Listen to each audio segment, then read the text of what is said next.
Ashama daawwattoota keenya kabajamoo jaalatamoo qophiin keenya akkuma itti fufetti kan jirudha. Ammas qophiin keenya paartiitti aanurratti iddoo irratti dhaabbanneerra kan qabanne dhufne jechuudha.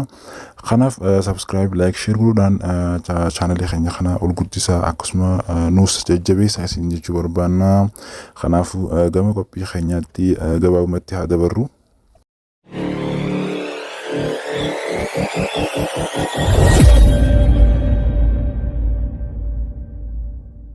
Okay, akkuma gaafii keessan deddeebisaa turtanitti jechuudha.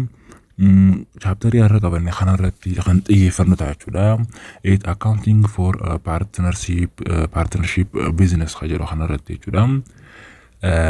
Chapterii kana dagannee turre akka waan nuti xumurree turre nutti fakkaatee yeroo san garuu chapterii lama nuufuu isaa arginee turre kana ni xumurra jechuudha walumaanuu.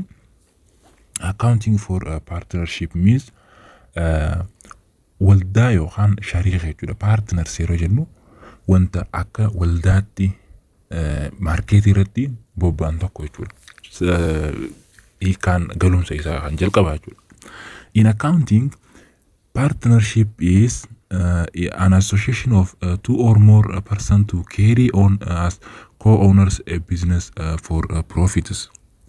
Partnership yeroo jennu associationii lama yookaan lama ol namoota tan persanii gurmaa'insa lama yookaan namoota lama oliin co-owners abbummaa waliinii qabaatan jechuudha. For business san irratti jechuudha.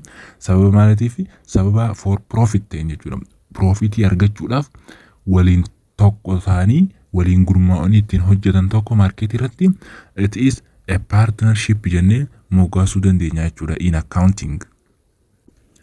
Waldaa kana yookaan partnersii kana jechuudha namni seenu nama waliin waliigaltee qabu yookaan nama waliin hojjetee waliin profitii argamsiisuu danda'u wajjin kan hojjetamu ta'a jechuudha yookaan unless ta'uu danda'a jechuudha.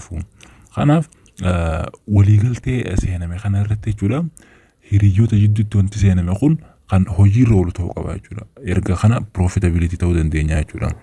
And the contract could be written, oral or implied by act of partners. Waliigalticha partnerii kanarratti barreeffamaan ta'uu danda'a, afaaninis waliigaluu ta'uu danda'a yookaan yaadaan ta'uu danda'a jechuudha. Gocha kana irratti waliigaluun isaanii jechuudha partneroonni kun jechuudha. Yeroo waliin namoota fakkeenyaaf namoota 4 ta'anii birrii 100 walitti qabanii 400 godhan waliin hojjechaa jiran jechuudha. Yeroo kana hojjetan wantoota irratti waliigaluu qaban contract wantoota itti waliigaltee godhuu qaban reetinii ta'uu danda'a, oraalii ta'uu danda'a akkasumas implied ta'uu danda'a jechuudha. Haalawwan kanaanii hojjetamuu danda'a jechuudha. Mee amaloota partnership yaa ilaallu. The characters of partnerships. First, it easy of formations. Jalqaba amalli isa kana jechuudha salphumatti kan uumamu jechuudha. Formationiin kun jechuudha adeemsi partnership kun salphatti uumamuu danda'a jechuudha. Maaliif namni wal taanaan maallaqa walitti sassaaba achumaan waliin hojjeta wal beekaa jechuudha. Keessattuu namni partners ta'u namoota walitti dhiyeenya qabanidha jechuudha. Namoota wal beekan, namoota firummaallee qaban, namoota akkanatu partnership hojjetaa jechuudha. Kanaaf salphatti uumuu danda'u jechuudha yaada waliigalaniitiin jechuudha. And the other voluntary association jechuudha. Tola ooltummaa yookaan gamtaan kan hojjetanidha jechuudha. Associate waan godhanii jechuudha. Waliif tolanii jechuudha. Kan gamtaadhaan akka hojjetaniif nama taasisuudha jechuudha. And the third articles of partnerships. Amalli partnershipiin qabu keessaa qajeelfama baafataa jechuudha. Waldaan kun jechuudha. Qajeelfamoota inni baafatantu jira. Kanaas gad fageenyaan kan ilaalluta jechuudha qajeelfamni inni baafachuu qabu. And the others are mutual agency. Bakka bu'ummaan isaanii singilii miti jechuudha. Mutualii jechuudha. Waliin. Bakka bu'ummaa waliinii qaban jechuudha. Wanta san irratti itti gaafatamummaan isaanii waliinii jechuudha. Nama tokko qofa irratti kan itti gaafatamummaan dhiibamuu miti jechuudha. Agensiin kun kan waliin ta'anidha jechuudha. And the unlimited liabilities. Ammas liqiin kun kan daangaa hin qabne ta'a jechuudha.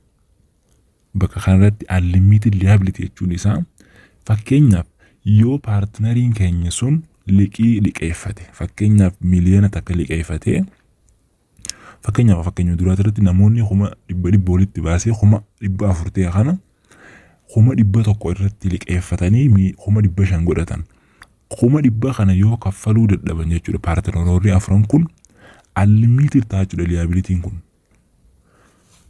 paartinarii san keessaa kaffaluu yoo dadhaban qabeenya dhuunfaa isaanii kan manarraa eegalee konkolaataa haa qabaatanu qabeenya paartinariin alatti qaban irratti shallagame liabilitiin sun kaffalama jechuudha dirqama kaffalama sababiin isaatis there are unlimited liability qalqiin kun hin daangeffamu jechuudha paartinarii qofa irratti fakkeenya paartinarii irraa qarshii kuma 100 kana keessaa kuma 50 qofa argatee kuma 50 kaffalu yoo dadhaban paartinarii keessatti gara qabeenya dhuunfaa isaaniitti kan dabalu ta'a jechuudha liqeeffame kun kaffaluudhaaf and the others co-ownership of properties qabeenya waliin abbummaa qabaachuuti co-owners abbummaa waliinii kan qaban jechuudha kan nama hundaati jechuudha kan miseensa hundaati jechuudha not only one persons qabeenya kun kan namoota afran fakkeenyaaf jenne san namoota afran sunuutu qabeenya isaaniiti jechuudha nama tokko qofatti kan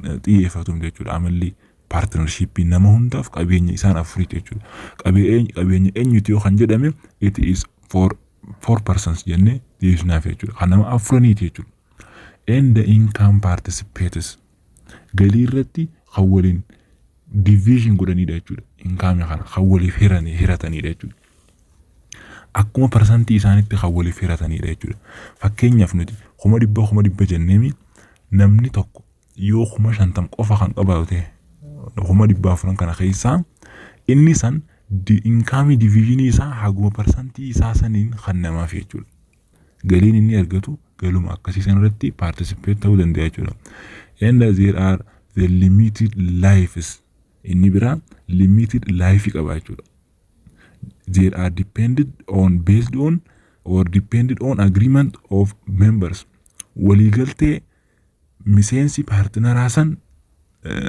waliigalan irra dhaabbanneeti limited goonaa jechuudha life isaa fakkeenyaaf namoonni afuran san keessaa namni tokko waggaa 5 isin wajjiniin hojjedha jedhee yoo kan itti fuftee haga waggaa 5tti waggaa 5ffaa booda hin hojjetu maaliif there are limited life isaa irra ga'ee jira jechuudha amala partnershipin qabu keessaa inni dhuma limited life idha dhumarratti yeroo ga'u waggaan isaa ni dhaabaa jechuudha irraa baha jechuudha haga persantii isaatti fudhatee keessaa bahuu danda'a jechuudha yookaan gurguree jechuudha paartinara kana keessaa namoota haaraa yeroo galfatan jechuudha namoonni sadeen kun namni haareen akka seenuuf yoo barbaadan akkaataa seenuu qaba jechuudha haala kanaanii partnershipinis amaloota gosa akkanaa kana qaba jechuudha yeroo waliin hojjetan jechuudha mee advantage and disadvantage of partnership yaa ilaallu amaloota akkam qaba amalli partnership kun kan akkamii jennee ilaallee turre ammoo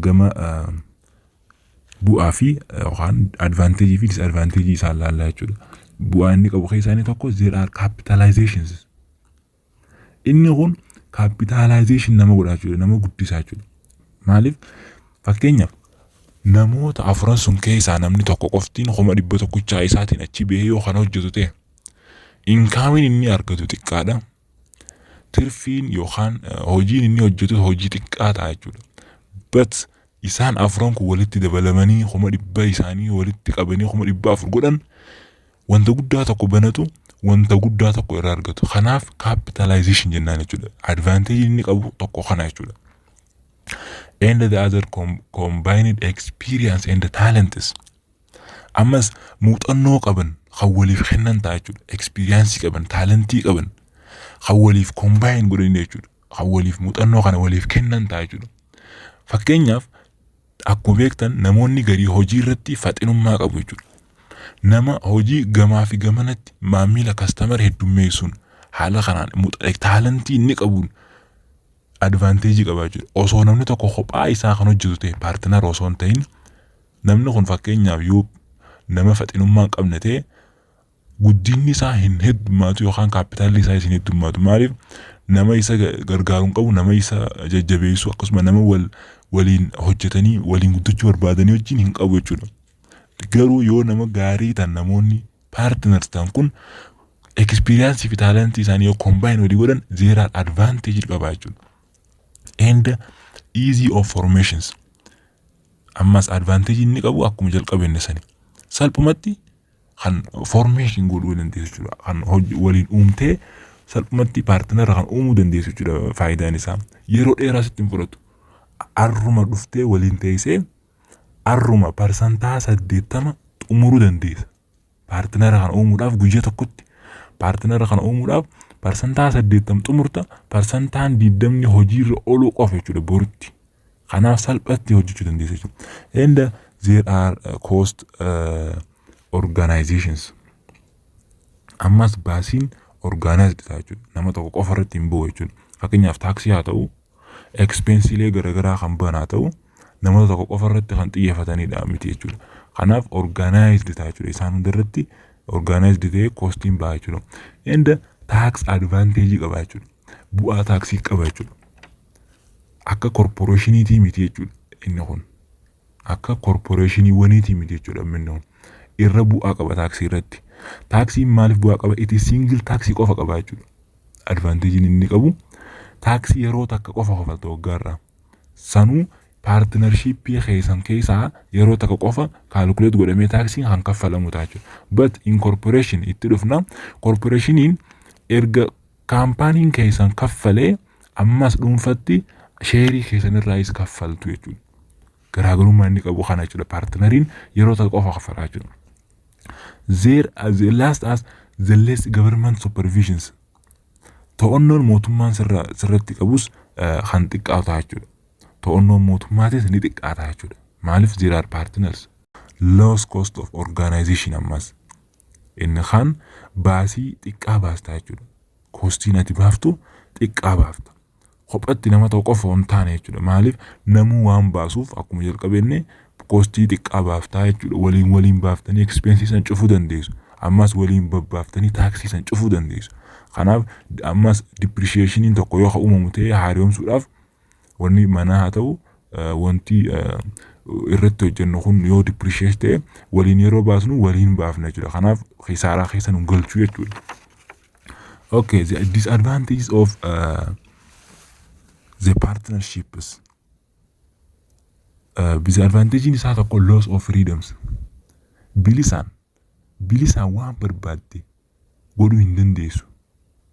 Maaliif wanni kun kophatti kan hojjettu miti. Kan namoota afuriiti. Qabeenyi kun kan namoota afuriiti.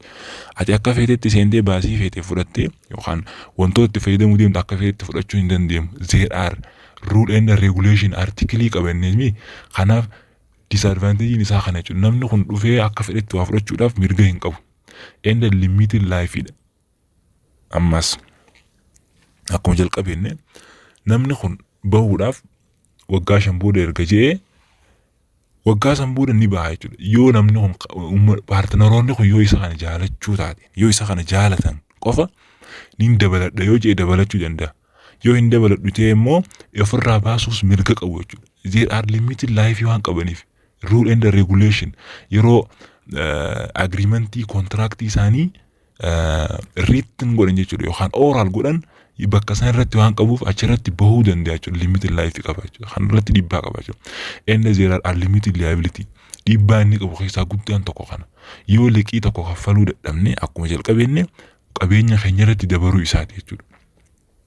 Kanarratti dhiibbaa nurratti qaba jechuudha. Ammas there are disadvantage of partnership are there are deficiencies of authority. Qoqqoodamiinsa aangootiin mas dhiibbaan inni qabu. Yoo ati qoodiinsa kee fakkeenyaaf maallaqa irratti nama to'atu taate inni kaan waan biraat irratti ta'a. Inni kaan waan biraat irratti ta'a. Bakka kanarratti namoonni garii advantage qabu jechuudha. Nama za'aa hunda hojjetuu fi nama za'aa xiqqoo hojjetu qabaataa jechuudha asirratti immoo. Yeroon hojii keetii za'aa 4 qofa si hojjechiisuu danda'a. Yeroon hojii nama kaanii haga za'aa 12 kan hojjechiisu ta'a jechuudha. Asirratti dhiibbaa inni qabu kana jechuudha. And there are mutual agency. Ammas dhiibbaa inni qabu waliin yeroo hojjetan dhiibbaan garii keessa jiraachuu yoo namni kun wal ta'uu dadhabe jechuudha. Namni wal hin taane tokko yoo kan walitti seenu ta'e akka agreementiitiin alatti yoo kan hojjetan ta'e ammas mutual agency'n dhiibbaa qaba jechuudha. And the last are the partnership agreements. Mee waliigaltee akkam kaawwatu namoonni partnershipidhaan jennee kan ittiin xiinxalluudhaan jechuudha. In Ethiopia, legal provision on partnership requires the following point to be covered in partnership agreements. Akka biyya keenyatti jechuudha seera walta'iinsaa ilaalchisee qabxiileen armaan gadii kun kan ittiin partnershipiin irratti agreementii kaa'anidha jechuudha. They are covered kan godhanidha jechuudha. Isa kana hunda dirqama namni guutuu qaba partnership ta'uudhaaf. The first, the date of formations of partnership and the durations of the contracts. Guyyaa walta'iinsaa itti ijaarame akkasuma yeroo waliigalticha kun jechuudha itti turu. Hagam takka waliin hojjechuu dandeenya jennee achi kaa'achuu qabna. Akkasumas guyyaa itti wal taane guyyaa itti agreementii kana irratti adeemsa akkamiin akka deemuu qabnu partnership information akkam keessa guyyaa ittiin eegallu akkasuma kaayuu qabna adeemsa kana. Akkasuma guyyaa ittiin durations of the contracts agreement yookaan waliigalteen irratti dhaabbannu yookaan guyyaa haganaa eegallee waggaa 10 booda qabeenya keenya adda hirannee walirraa dhaabbachuu dandeenya jedhanii baasuu dandeenya jechuudha. Kanarratti dirqama waliigaluu qabu jechuudha. And the second is the names and the address of the partners. Maqaa fi teessoo partnersii barreeffachuu qabna irratti waliigaltee haa qabna. And the name and the nature of the partnerships. Maqaa fi teessoo partneraa akkasumas maqaa fi maalummaa walta'iinsaa maalirratti akka waliigaltee kana wal taane hunda keewwachuu qabna jechuudha. And the asset to be invested by each partners. Qabeenya tokkoon keenya jechuudha invest gochuu qabaachuudha jechuudha namuutu. Asseetii keenya hundarratti invest godhuu qabna. Namni kun 400 fiduu qaba, kun 100 kana qabu, kun hagana jennee waliigaltee keenya irratti barreessuu qabna. Hagana fidee hagana jennee kaawwachuu qabna jechuudha. In Ethiopia, the right and the duty of each partners. Mirgaa fi dirqama partnersiin qabu keessatti. Mirgi isaa kanaa fi kana, dirqamni isaa kanaa fi kana. Fakkeenyaaf mirgi isaa maali? Mirga galii hirachuu, mirga income division godhachuuti. Dirqamni isaa yoo ilaalle ammas mirga there are duty dirqamni inni kaffaluu qabu fakkeenyaaf kaffaltii liability irratti akkasuma taaksii irratti dirqama wanta kaffaluu qabu hunda seera akkasumatti agreementiidhaan baafachuu qabna jechuudha. Kanarrattis waliigalteen ta'uu qaba jechuudha. The others are the accounting period to be used and the nature of accounting record financial statements. Akkasumatti yeroo accountii itti fayyadamuu qabnu kanarratti galmee accountii financial statement kana record godhuu qabna jechuudha. Financial statement akkuma beeknu wantoota galii fi hunda isaa record goonee isa kanarra dhaabbannee galiis adda hirachuu dandeenya jechuudha. Financial statement kanarrattis fayyadamuu qabna jechuudha in accounting irratti jechuudha. And the plan for sharing net income or losses. Ammas karoora baafachuu qabna. Yeroo galiin net income keenya nuuf dhufe akkamitti akka share waliif godhuu qabna. Fakkeenyaaf namni tokko parsantaa 10 keessaa osoo qabu net income parsantaa 20 fudhachuu hin qabu. Parsantaa 10 isaa fudhachuu qabu. There are sharing isaa haguma isaa fudhachuu qabu. Akkasumas there net losses kisaaraan yoo nurra ga'e yookaan bankruptcy yoo nurra dhufe kufaatiin tokko yoo nurra dhufe kufaatii saniifis walqixa share waliif godhuu qabna jechuudha.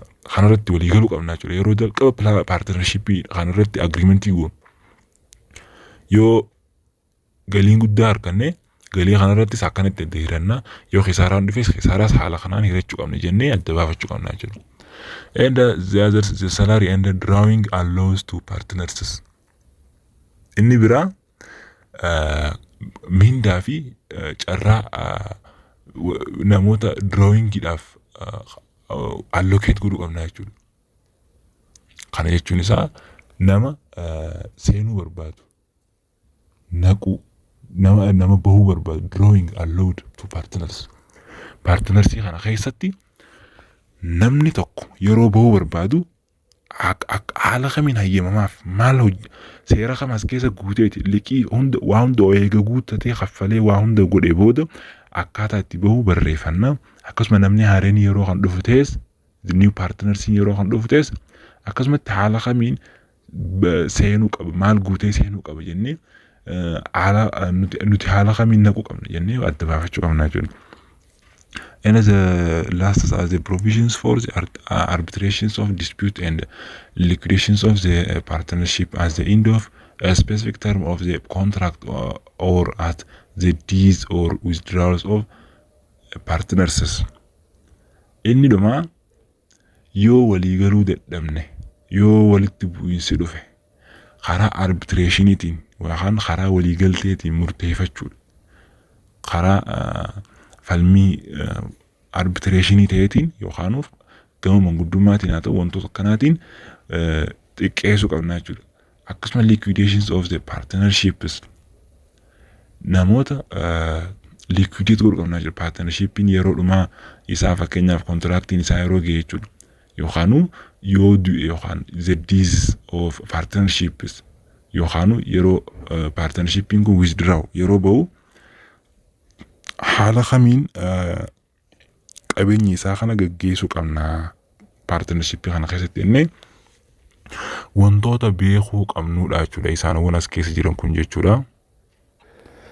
Isaanowwan asirratti ilaalla kun jechuudha. Artikilii yookaan akka Itoophiyaatti jechuudha seera ittiin partnershipiin guutachuu qabuudha jechuudha. Isaan asirratti ilaalla kun jechuudha guutuun isaati jechuudha. In the partnership agreement by written barreeffamee taa'u qaba jechuudha. Akkamitti fakkeenya dura irratti namni kun yeroo kam seenee yeroo kam bahuu danda'a waggaa irratti walii galan akkasumas maallaqa kana akkamitti waaddaa hirachuu dandeenyu mirgaa fi dirqamni isaa akkamii akkasumas asseetii kana hangam takka invest hangam takka waliif goonee jenni dookumentii irratti barreeffamuu qaba jechuudha. Maaliif booda irratti yoo rakkoon kan dhufu ta'eef barreeffama jechuudha namni kun. Akkasumas namni haareen kun akkamitti seenaa hajiroo akkamitti bahaa keessaa jennee ilaaluu qabna jechuudha. Fakkeenyaaf nama 4 ta'ee erga hojjetanii namni 4ffaa kun Mr. X'n tokko yoo kan bahu ta'e Mr. Y'n tokko seenuudhaaf yoo barbaadu ta'e haala kamiin seenuu qabu jennee seera mataa keenyaa baafachuu mirga qabna jechuudha. Haala kanaan partnershippii uumuu dandeenya jechuudha. Partnershippiiwwan haala kanaan uumnaa jechuudha. Kanaaf arraaf partnershippiin kun haala kanaanii definition isaa beekamuu qaba jechuudha. Qayitti aanu immoo calculation isaa ilaallaa. Kanaaf arraaf qophiin keenya asirratti kan dhaabbata. Chaanalii keenya Faarii Horii taatan subscribe like share godhuudhaan maamilee nutti hora akkasumas telegram keenya seenuudhaan ashaamtee odeeffannoo garaagaraa irraa argachuu dandeessu. Kanaafuu gaafilee garaagaraa isa hojjechuudhaaf achi keessa seentanii ilaaluu dandeessu jechuudha. Arraaf qophiin keenya kanuma nagaatti isin jenna.